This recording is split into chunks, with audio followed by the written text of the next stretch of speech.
উচ্চ মাধ্যমিক দ্বাদশ শ্রেণীর শিক্ষার্থীবৃন্দ, আশা করছি সবাই ভালো আছো। তো আজ আমি গতিবিদ্যার সর্বশেষ অধ্যায় 9.4 নিয়ে আলোচনা করব। তো ইতোপূর্বে আমি 9.1, 9.2 এবং 9.3 অধ্যায় নিয়ে আলোচনা করেছি এবং প্রথম 3টি অধ্যায় শেষ হয়ে গেছে। এবার অর্থাৎ আজকে গতিবিদ্যার সর্বশেষ অধ্যায় 9.4 নিয়ে আলোচনা করব এবং প্রক্ষেপক অধ্যায়টি, এবং এই অধ্যায়টি তোমরা ফিজিক্সের সবাই পড়ছো এবং অত্যন্ত সহজ অধ্যায়টি। তো আশা করছি যে চেষ্টা করলে পুরো অধ্যায়টি বুঝতে পারবে। তো আমি সরাসরি ক্লাসে চলে যাচ্ছি এবং ক্লাসটি আমি পাওয়ার পয়েন্ট প্রেজেন্টেশনের মাধ্যমে করছি। তো আমি শেয়ার স্ক্রিনে চলে যাচ্ছি জুম সফটওয়্যারে।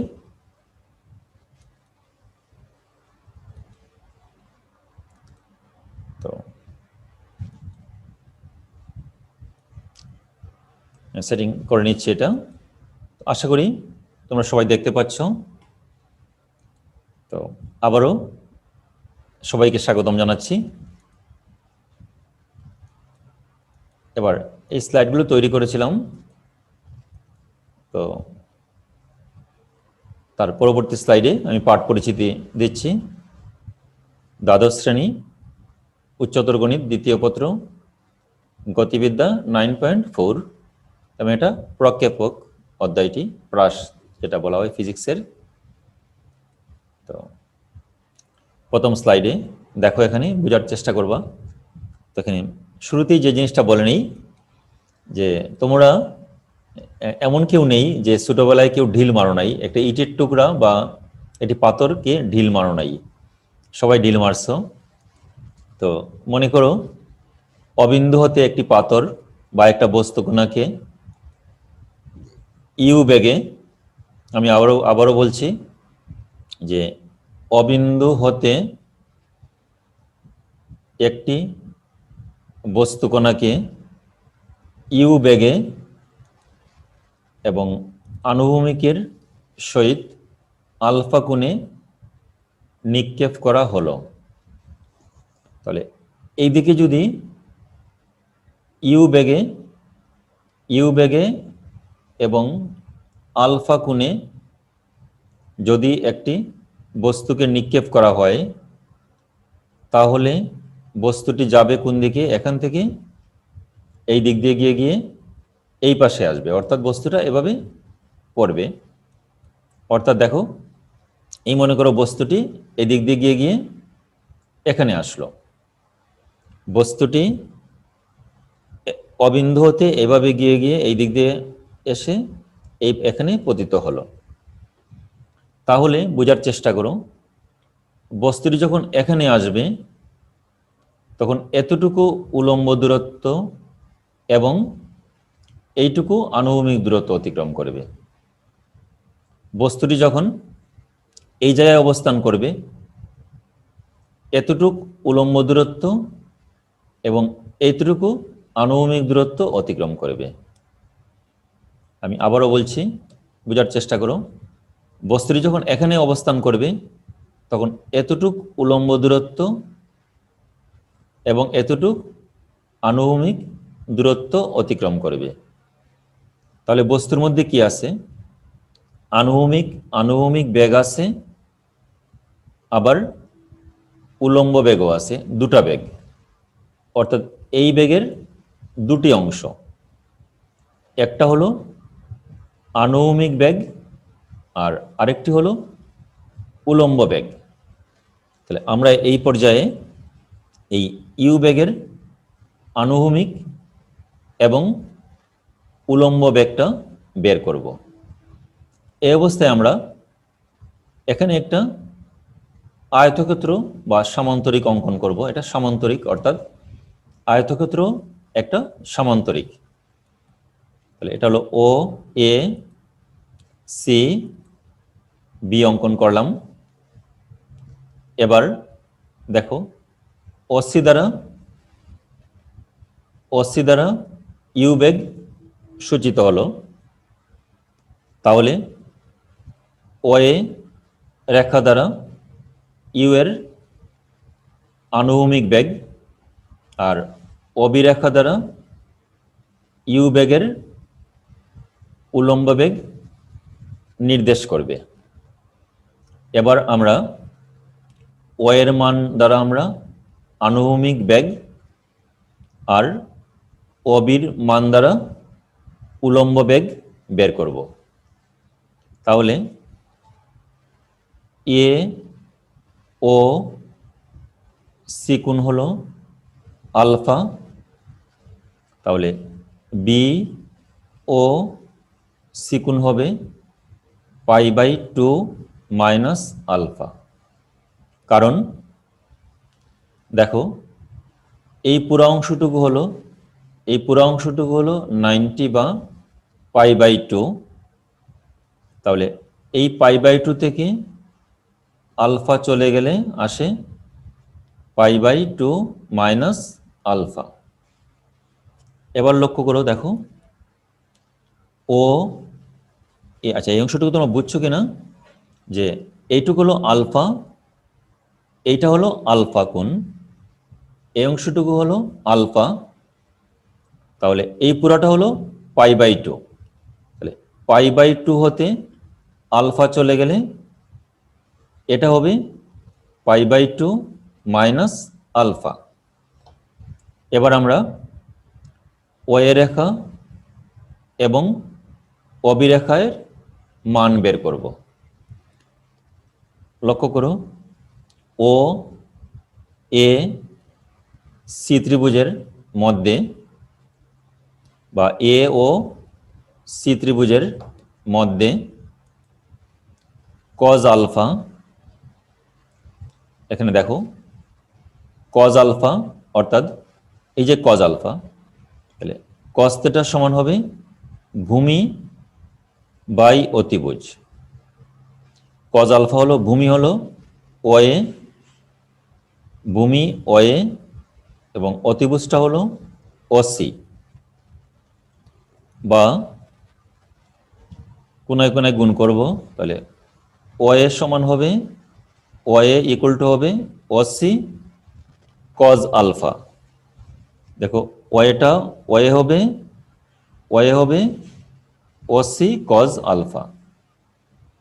তো ওসি দ্বারা কি বেগ সূচিত হয়েছে? ওসি দ্বারা এই ও হতে এই যে ওসি দ্বারা ইউ বেগ সূচিত হয়েছে। তাহলে ও এর সমান হবে ওসি দ্বারা ইউ বেগ সূচিত হয়েছে। তাহলে কত হবে? U cos alpha. তাহলে ও এ হলো ইউ কজ আলফা। এবার দেখো অতএব আদি আনুভূমিক বেগ কত? U cos alpha. এক্ষেত্রে অর্থাৎ অবিন্দু হতে একটি বস্তুকণাকে ইউ বেগে এবং আনুভূমিকের সহিত আলফা কোণে নিক্ষেপ করা হলে তার আদি আনুভূমিক বেগটা হবে ইউ কজ আলফা। তো এই অবস্থায় আমরা আদি উলম্ব বেগটা বের করব। তো উলম্ব বেগটা অবি রেখা দ্বারা সূচিত হয়েছে। এবার বি ও সি ত্রিভুজের মধ্যে আবার বা ও বি সি ত্রিভুজের মধ্যে লক্ষ্য করো কজ π/2 মাইনাস আলফা, এই যে cos theta, cos π/2 minus alpha. তাহলে থিটার এই যে কজ থেটা, তাহলে থিটার বিপরীত বাহু হলো লম্ব, 90-র বিপরীত বাহু হলো এটা অতিভুজ। আবারও বলছি, থিটার বিপরীত বাহু হলো লম্ব, আর 90-র বিপরীত বাহু হলো অতিভুজ। অবিটা হলো ভূমি, কস থিটা হবে এখানে ভূমি অবি বাই অতিভুজ হলো অসি, বা 190 হলে 190 হলে কসটা হয়ে যাবে সাইন, এ হলো আলফা, ও লেগেছে তার আগে প্লাস অবি বাই অসি। বা এবার cross multiplication, Abhi equal to হবে অসি সাইন আলফা। তো অসি দ্বারা কোন বেগ সূচিত হয়েছে? ইউ বেগ। কাজেই অসির পরিবর্তে আমরা লিখবো এখানে ইউ, বা অবি সমান হবে ইউ সাইন আলফা। এটা হলো আদি উলম্ব বেগ, অর্থাৎ অবিন্দু হতে একটি বস্তুকণাকে ইউ বেগে এবং আনুভূমিকের সহিত আলফা কোণে নিক্ষেপ করলে তার আদি উলম্ব বেগটা হবে ইউ সাইন আলফা। তো এখানে একটা জিনিস লক্ষণীয় দেখো, যে এত কিছু যা পড়াইছি এখানে না বুঝলেও চলবে, তোমরা একটা জিনিস বুঝে নিবা, এবং সেটা হলো অবিন্দু হতে একটি বস্তুকণাকে যদি আমরা ইউ বেগে এবং আনুভূমিকের সহিত আলফা কোণে নিক্ষেপ করা হয়, তাহলে আদি আনুভূমিক বেগ হবে ইউ কজ আলফা এবং আদি উলম্ব বেগটা হবে ইউ সাইন আলফা। আমরা পরবর্তী স্লাইডে যাচ্ছি, এই দুটো কাজে লাগবে, আদি আনুভূমিক বেগ ইউ কজ আলফা এবং আদি উলম্ব বেগটা হলো ইউ সাইন আলফা। এই অবস্থায় লক্ষ্য করে দেখো এই প্রশ্নটি, একটি বস্তুকণাকে ইউ বেগে আনুভূমিকের সাথে, আনুভূমিকের সাথে আলফা, আনুভূমিকের সাথে হবে, আনুভূমিকের সাথে আলফা কোণে নিক্ষেপ করা হলো। বস্তুকণার সর্বাধিক উচ্চতা এবং সর্বাধিক উচ্চতায় পৌঁছার সময় নির্ণয় করো। লক্ষ্য করো সবাই, এলো অবিন্দু, অবিন্দু হতে একটি বস্তুকণাকে ইউ বেগে এবং আনুভূমিকের সহিত আলফা কোণে নিক্ষেপ করা হলো। আমি আবারও বলছি, ধরি অবিন্দু হতে একটি বস্তুকণাকে, ধরি অবিন্দু হতে একটি বস্তুকণাকে ইউ বেগে এবং আনুভূমিকের সহিত আলফা কোণে নিক্ষেপ করা হলো। তাহলে বস্তুটা কোন দিকে যাবে? এই দিক দিয়ে গিয়ে এই পাশে আসবে। তাহলে এই বস্তুকণাটা এখান থেকে গিয়ে এদিকে আসলো। তাহলে অবিন্দুতে ইউ বেগের আনুভূমিক বেগ কত হবে? U cos alpha. তাহলে অবিন্দুতে ইউ বেগের আনুভূমিক বেগ হবে ইউ কজ আলফা এবং উলম্ব বেগ হবে ইউ সাইন আলফা, যেটা আমরা পূর্বের স্লাইডে দেখেছি। এবার দেখো, আদি আনুভূমিক বেগ হবে ইউ কজ আলফা এবং আদি উলম্ব বেগটা হবে ইউ সাইন আলফা। তো এখানে দেখো লক্ষণীয়, সর্বাধিক উচ্চতা যে জিনিসটা, তো একটা বস্তুকে যখন আমরা উপরের দিকে নিক্ষেপ করি, তখন বস্তু যত উপরে উঠে এর বেগ ক্রমশ কমতে থাকবে। আবারও বলছি, একটি বস্তুকে যখন আমরা উপরের দিকে নিক্ষেপ করি, তখন কি হয়? তার ঊর্ধ্বমুখী বেগ ক্রমশ কমতে থাকবে এবং সর্বাধিক উচ্চতায় শেষ বেগ কি, যখনই সর্বাধিক উচ্চতায় শেষ বেগ 0 হবে, তখনই বস্তুটা আবার নিচের দিকে নামবে। অর্থাৎ সর্বাধিক উচ্চতায় বেগের উলম্ব অংশের মানটা কি হবে? শূন্য। এখানে দেখো, এখানে বস্তুটা কিন্তু খাড়া নিক্ষেপ করা হয় নাই, খাড়া উপরের দিকে নিক্ষিপ্ত হয় নাই, আলফা কোণে নিক্ষিপ্ত হয়েছে। বস্তু যখন এখানে আসবে তখন এতটুক উলম্ব দূরত্ব আর এতটুক আনুভূমিক দূরত্ব, এতটুক উলম্ব দূরত্ব, এতটুক আনুভূমিক দূরত্ব। কাজেই তার বস্তুর কি আনুভূমিক বেগ থাকবে, আবার উলম্ব বেগও থাকবে। এবার আমরা শুরু করছি পরের অংশটুকু। দেখো, এই হলো, এটা আসলো সর্বাধিক উচ্চতা আমরা দিলাম এ বিন্দু। এখন দেখো, এখন যেগুলো বলছি সেটাই আমরা আবার লিখে দিচ্ছি। ধরি অবিন্দুতে একটি বস্তু কণাকে ইউ বেগে আনুভূমিকের সহিত আলফা কোণে নিক্ষেপ করা হলো।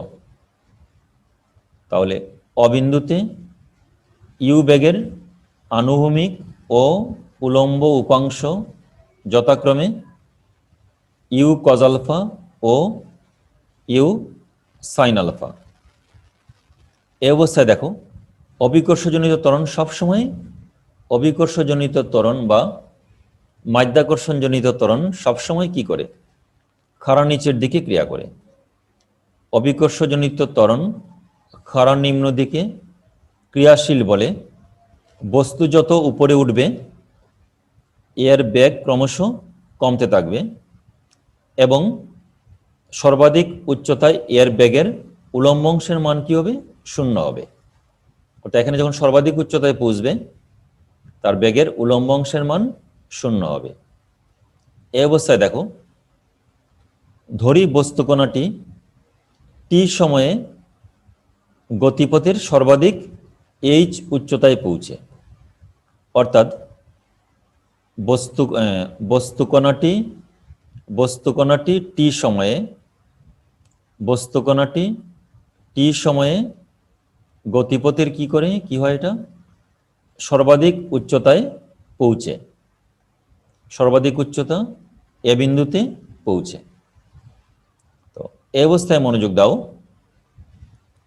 দেখো, এখানে আমরা ধরি বস্তুকণাটি টি সময়ে গতিপথের সর্বাধিক এইচ উচ্চতায় পৌঁছে।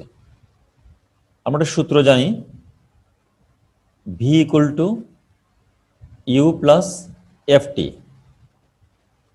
তো একটা বস্তুকে যখন উপরের দিকে নিক্ষেপ করা হয় তখন বস্তু যত উপরে উঠবে এর বেগ ক্রমশ কমতে থাকবে। কেন কমতে থাকে? কারণ অভিকর্ষজ ত্বরণের বিরুদ্ধে সে উপরে উঠে। অভিকর্ষ ত্বরণ নিম্ন দিকে ক্রিয়া করে।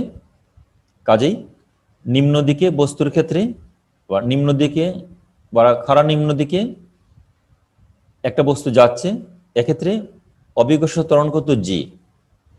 আর ঊর্ধ্বমুখী বস্তুর ক্ষেত্রে কি হবে? এফ ইকুয়াল টু হবে মাইনাস জি। একটা বস্তুকে যখন উপরের দিকে নিক্ষেপ করা হবে তখন এফটা হবে মাইনাস জি। তাহলে এখানে সূত্রটা হবে কি? V equal to u minus g t. F এর মানটা হবে মাইনাস জি। অর্থাৎ ঊর্ধ্বমুখী বস্তুর ক্ষেত্রে ত্বরণটা হবে অভিকর্ষজ ত্বরণের বিপরীত, এফ হবে মাইনাস জি। কাজে ভি ইকুয়াল টু, এখানে v equal to u minus g t সূত্র থেকে পাই, ইউ মাইনাস জিটি সূত্র থেকে পাই। আমরা বের করছি, এখানে আমরা বের করব এখন প্রথমে সর্বাধিক উচ্চতায় পৌঁছার সময় বের করব। V equal to u minus g t সূত্র থেকে পাই। বুঝছো কিনা আমি জানি না, এটা এই সূত্র থেকে আসছে। কারণ ঊর্ধ্বমুখী, এটা তো ঊর্ধ্বমুখী বস্তু। দেখো এখন এই যে এই বস্তুটা সর্বাধিক উচ্চতা হলো এ বিন্দু, এখানে সর্বাধিক উচ্চতা হলো এ বিন্দু। বস্তুটা অবিন্দু হতে এইদিকে এ বিন্দুতে যাচ্ছে। এটা অবশ্যই এখান থেকে যেহেতু এখানে যাচ্ছে, এটা অবশ্যই ঊর্ধ্বমুখী বস্তু। তো বস্তুটা ও থেকে এর দিকে যাচ্ছে, মানে ও হতে এতে পৌঁছলেই এটা সর্বাধিক উচ্চতায় পৌঁছে।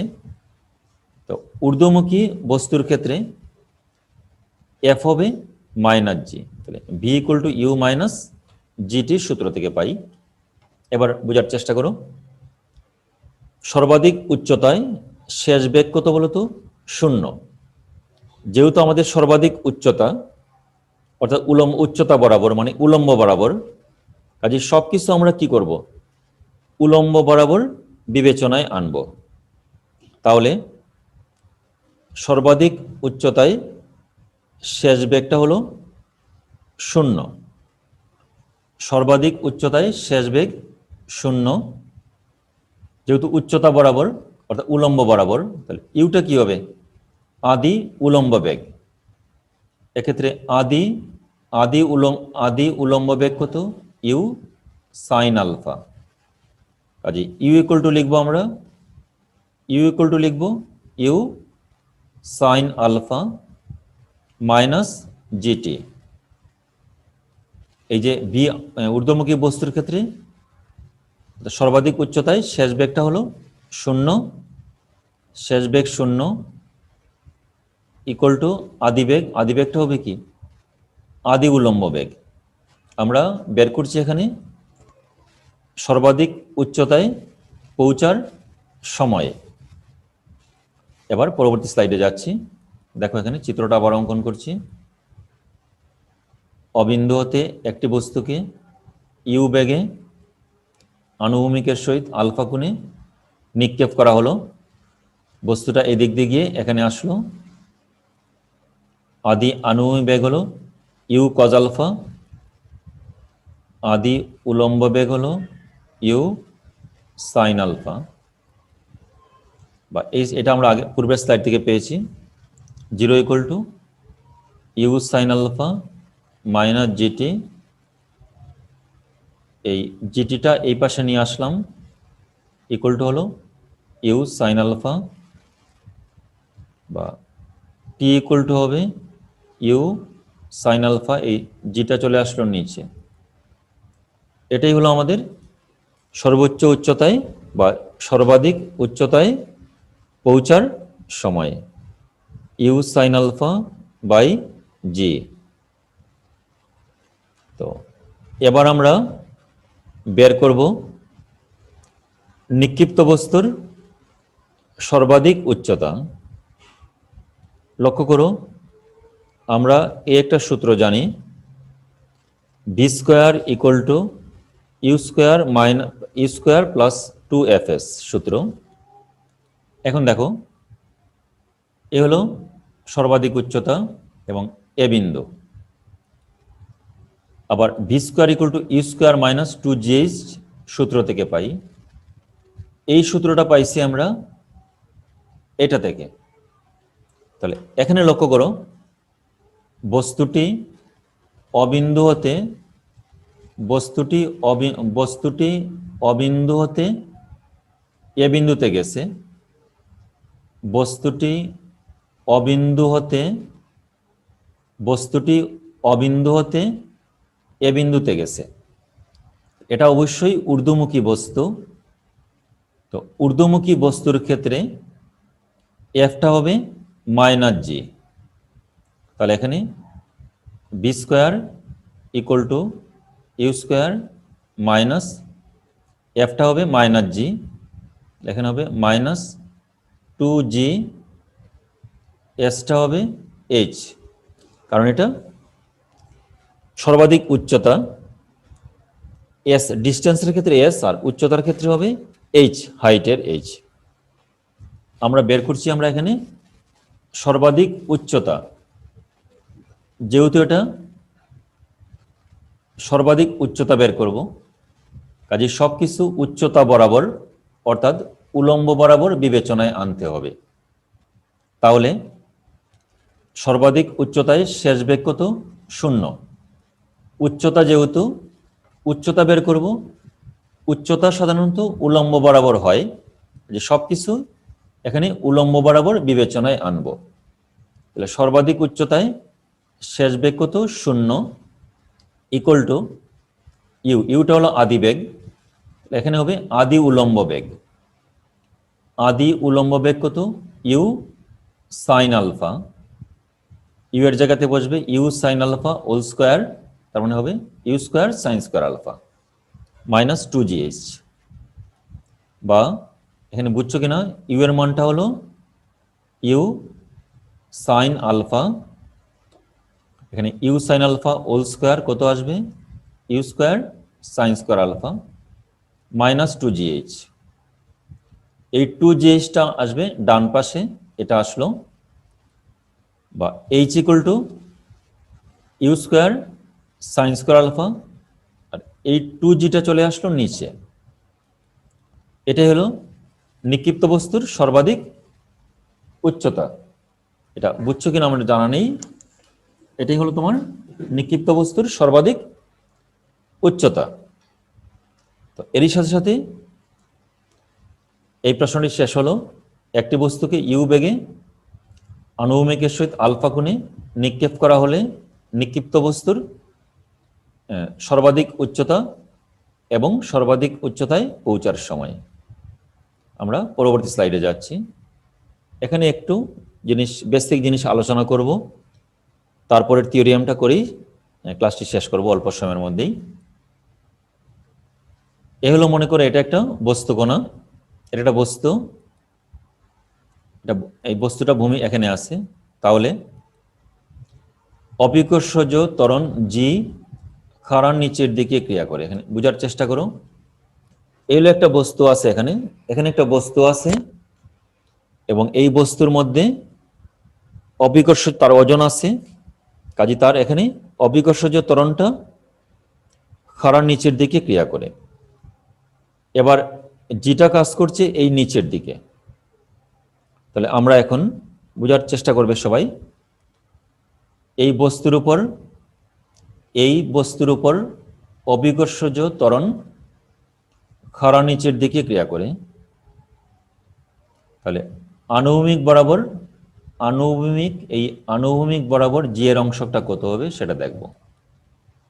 লক্ষ্য করো, এই আলফার মানটা, এই আলফা কত, π/2। তাহলে এই যে আনুভূমিক বরাবর জি এর অংশ হবে জি কজ আলফা, জি কজ, এখানে আলফার মানটা কত 90 ডিগ্রি, π/2। এই জি এর অভিকর্ষ ত্বরণ, জি এর গতিপথ, অভিকর্ষজ ত্বরণ জি এর দিক, আমি আবারও বলছি, অভিকর্ষজ ত্বরণ জি এর দিকটা আনুভূমিকের সহিত π/2 কোণ উৎপন্ন করে।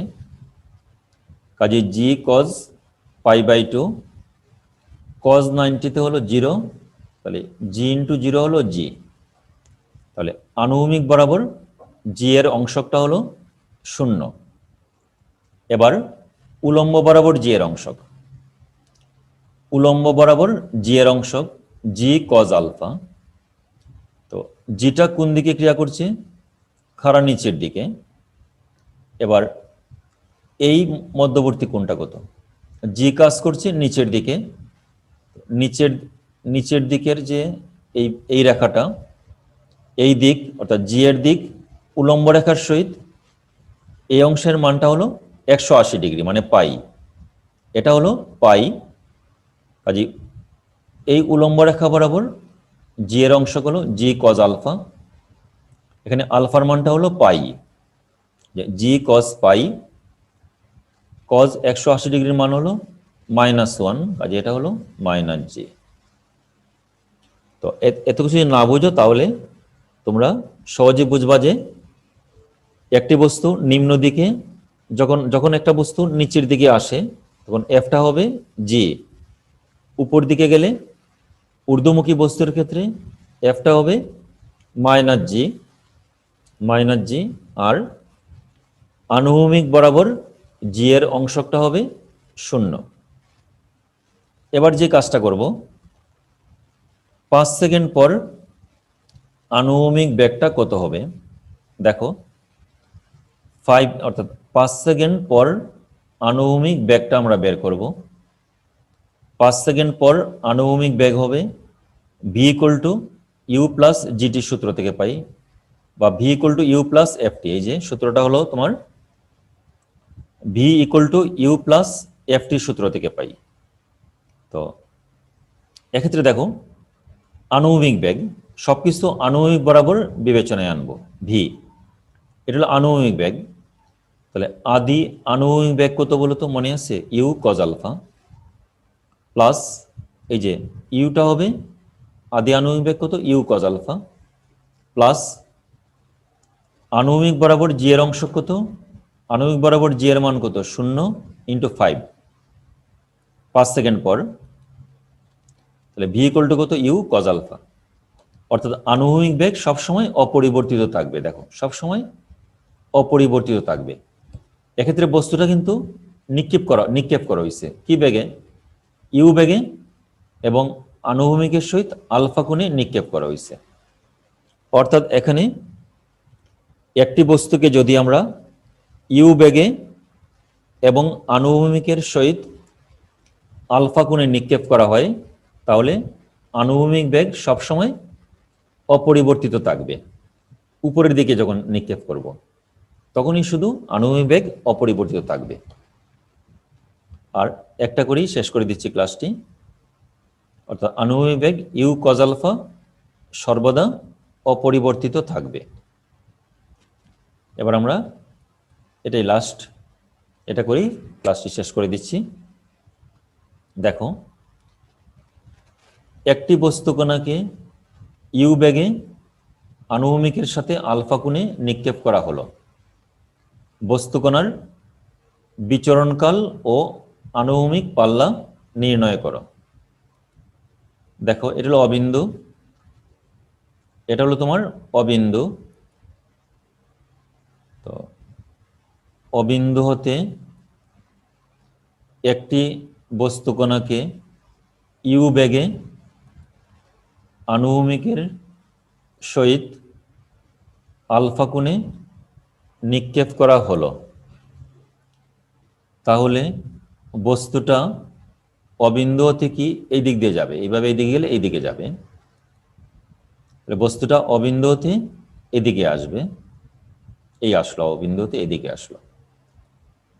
এবার দেখো আদি আনুভূমিক বেগটা হবে ইউ কজ আলফা, আদি উলম্ব বেগটা হবে ইউ সাইন আলফা। এখন দেখো ধরি অবিন্দুতে একটি বস্তুকণাকে ইউ বেগে আনুভূমিকের সহিত আলফা কোণে নিক্ষেপ করা হলো। তাহলে অবিন্দুতে ইউ বেগের আনুভূমিক ও উলম্ব উপাংশ যথাক্রমে ইউ কজ আলফা ও ইউ সাইন আলফা। নিঃসন্দেহে এটা বুঝতে পারছো। এবার পূর্বের স্লাইডে যেটা দেখাইছিলাম, অবিকর্ষজনিত ত্বরণ খাড়া নিম্ন দিকে ক্রিয়াশীল বলে আনুভূমিক বেগ ইউ কজ আলফা সর্বদা অপরিবর্তিত থাকবে এবং ঊর্ধ্বমুখী গতির জন্য ত্বরণ কত, মাইনাস জি। এখানে দেখো বস্তুটা কিন্তু এই দিকে আকাশপথে গেছে, এইভাবে এখানে আসছে। আমি আবারও বলছি, বস্তুটা এই অবিন্দু হতে এই দিকে গিয়ে গিয়ে এভাবে আসছে। তাহলে বস্তু যখন এখানে আসবে তখন এতটুক উলম্ব দূরত্ব আর এতটুক আনুভূমিক দূরত্ব অতিক্রম করে।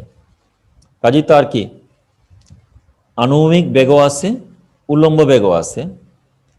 তো এখানে কি আনুভূমিক বেগ সবসময় অপরিবর্তিত থাকবে আর ঊর্ধ্বমুখী বেগ কিন্তু পরিবর্তন হবে। কিন্তু বস্তুটা যদি সড়ক পথে যেত, এরকম এদিকে যেত, বা একটা গাড়ির বেগ এটা সমবেগও হতে পারতো, আবার অসমবেগও হতে পারতো। আমরা বের করব কি বলতো, বিচরণকাল। অর্থাৎ বস্তুটা এই অবিন্দু হতে এই দিক দিয়ে গিয়ে গিয়ে এখানে আসছে কত সময়ে, তার বিচরণকালটা বের করব। এখন দেখো একটা সূত্র জানি বিচরণকাল, একটা সূত্র জানি আমরা s equal to u t plus half f t square. এটা অর্থ হলো ইউ বেগে এফ সমতরণে টি সময়ে একটি বস্তুর অতিক্রান্ত দূরত্ব এস, ডিস্টেন্স। এখন দেখো, ধরি বস্তুকণাটি ক্যাপিটাল টি সময়ে অবিন্দুগামী আনুভূমিক তলের উপর বি বিন্দুতে পতিত হয়। এখানে আমি আবারও বলছি, ধরি বস্তুকণাটি ক্যাপিটাল টি সময়ে অবিন্দু হতে অবিন্দুগামী আনুভূমিক তলের উপর এই বি বিন্দুতে পতিত হয়। অর্থাৎ এই অবিন্দু হতে বস্তুকণাটি অবিন্দু হতে এই দিকে গিয়ে এখানে আসে, বি বিন্দুতে পতিত হয় কত সময়ে? ক্যাপিটাল টি সময়ে। আমি আবারও বলছি, এটা দেখো, বস্তুটা এই অবিন্দু হতে বস্তুটি এই দিক দিয়ে গিয়ে এইভাবে গিয়ে এখানে আসে ক্যাপিটাল টি সময়ে। তাহলে বস্তুকণার বিচরণকালটা কত? Capital T. এখন দেখো, টি সময়ে বস্তুটা, এক মিনিট দেখো, ক্যাপিটাল টি সময়ে বস্তুটা ও হতে এই একটা বিবিন্দু এখানে আসছে। বস্তুটি যখন এখানে আসবে, এবার বোঝার চেষ্টা, খুব একটা ইম্পর্টেন্ট জিনিস, বস্তুটি যখন এখানে আসবে তখন এতটুকু উলম্ব দূরত্ব অতিক্রম করে এখানে আসলে এতটুকু উলম্ব দূরত্ব, এই জায়গায় আসলে এতটুকু উলম্ব দূরত্ব, আর যখন এখানে আসবে তখন তার কোনো উলম্ব দূরত্ব কত? 0। এবার বোঝার চেষ্টা করো, বস্তুটা ক্যাপিটাল টি সময় পর এখান থেকে গিয়ে এখানে ভূমিতে পতিত হয়। বস্তুটা ক্যাপিটাল টি সময়ে ও হতে এদিকে গিয়ে এখানে ভূমিতে আসে। কাজেই ক্যাপিটাল টি সময় পর তার উলম্ব দূরত্ব কত? 0। কাজে এইচ ইকুয়াল টু কত হবে? 0। দেখো, এখানে উলম্ব দূরত্ব হলো 0। কত সময় পর? ক্যাপিটাল টি সময় পর। যেহেতু এটা উলম্ব সরণ 0, কাজে সবকিছু উলম্ব বরাবর বিবেচনায় আনবো। তাহলে এখানে লক্ষ্য করো সবাই,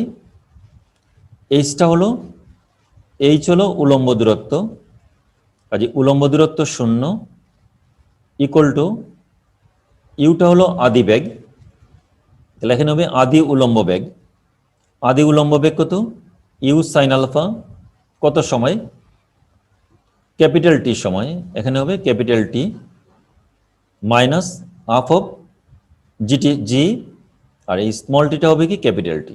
এখন প্রশ্ন হলো যে এখানে আমরা মাইনাস হাফ অফ জি কেন দিচ্ছি? কারণ আমরা দেখো, অবিন্দু হতে বস্তুটা এই দিক দিয়ে গিয়ে এখানে আসছে, তাহলে আমরা অবিন্দু থেকে কল্পনা করছি, তাহলে অবিন্দু থেকে বস্তুটা কি ঊর্ধ্বমুখী গেছিল, উপরের দিকে গেছিল, তাহলে ঊর্ধ্বমুখী বস্তুর ক্ষেত্রে এফ কত? মাইনাস জি এখানে কল্পনা করব আমরা, এই জন্য এফ হবে মাইনাস জি। তো এই জিনিসটা আমি পরের স্লাইডে আবার দেখাচ্ছি, কনসেপ্টটা ক্লিয়ার হয় নাই অনেকেরই। আবারও চিত্র অঙ্কন করছি। ধরি অবিন্দু হতে একটি বস্তুকণাকে ইউ বেগে আনুভূমিকের সহিত আলফা কোণে নিক্ষেপ করা হলো। বস্তুটা টি সময়ে এখান থেকে এখানে আসছে, টি সময়ে। আদি আনুভূমিক বেগ হলো ইউ কজ আলফা, আদি উলম্ব বেগটা হলো ইউ সাইন আলফা। এটা হলো বি বিন্দু। পূর্বের স্লাইডের যে অংশটুকু এটা আবার দেখাচ্ছি এখানে, s equal to u t plus half f t square. এই সূত্রটা আমরা পূর্বেই জানি। ধরি বস্তুকণাটি, এটা আবারও লিখছি পূর্বের স্লাইডে যেটা, ক্যাপিটাল টি সময়ে অবিন্দুগামী আনুভূমিক তলের উপর বি বিন্দুতে পতিত হয়। অর্থাৎ অবিন্দু হতে বি বিন্দুতে আসছে বস্তুটা, এই দিক দিয়ে গিয়ে দেখো, বস্তুটা ও হতে এই দিক দিয়ে গিয়ে এভাবে গিয়ে বিতে আসছে ক্যাপিটাল টি সময়ে। কাজে ক্যাপিটাল টিটা কি? এর বিচরণকাল। আমরা দূরত্বের সূত্র কি? S equal to u t plus half f t square. এখানে লক্ষ্য করো, অবিন্দু হতে বস্তুটা নিক্ষেপ করা হয়েছে।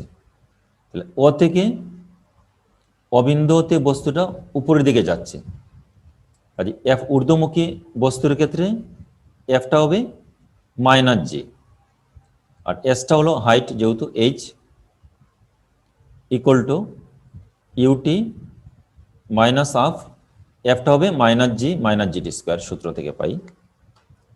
তো এখানে লক্ষণীয়, এই ক্যাপিটাল টি সময় পর বস্তুটা ও হতে এই বিতে আসছে, বি বিন্দুতে আসার পর ও এর সমান অংশে, অর্থাৎ ও এ অবিন্দুর সমান্তরালে আসছে।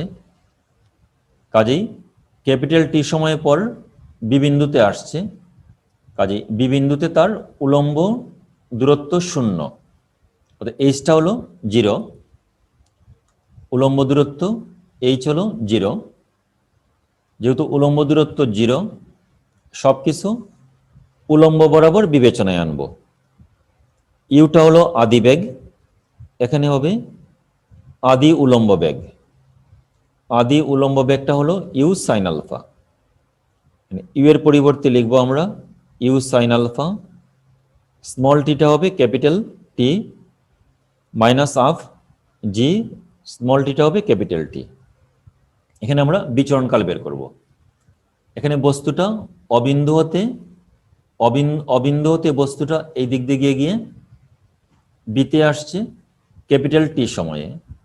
এখানে ক্যাপিটাল টিটা হলো বিচরণকাল, এটাকে আমরা এই পাশে নিয়ে আসলাম, equal to u sine alpha into t. এইটি এবং স্কোয়ার এটা কাটা গেল, তাহলে 1/2 g t u sine alpha, t এবং একটা টি কাটা গেল,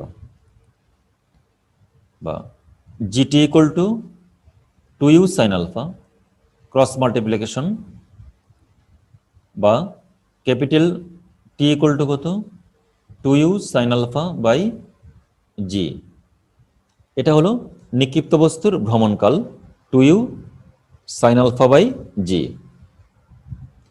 এখান থেকে এটার ভ্রমণকালটা বের হয়ে গেল, আর অল্প সময়ের মধ্যে শেষ করে দিচ্ছি, 2-1 মিনিটের মধ্যেই। এখানে আমরা ভ্রমণকালটা বের করলাম। ভ্রমণকালটা কিন্তু আনুভূমিক পাল্লা বের করার সময়ও লাগবে।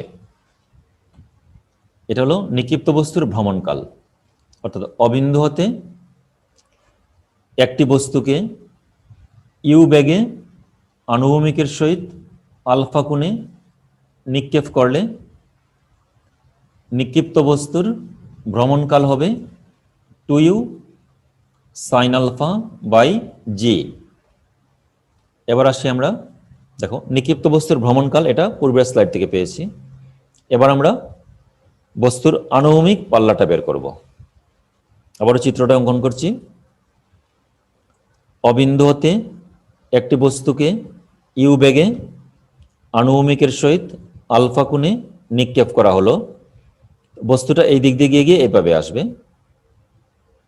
দেখো আদি আনুভূমিক বেগ হবে অবিন্দুতে আদি আনুভূমিক বেগ ইউ কজ আলফা, আদি উলম্ব বেগটা হবে ইউ সাইন আলফা, এবং এই বিতে আসছে বস্তুকণাটি ও হতে এই আকাশপথে এই দিক দিয়ে গিয়ে বিতে আসছে ক্যাপিটাল টি সময়ে।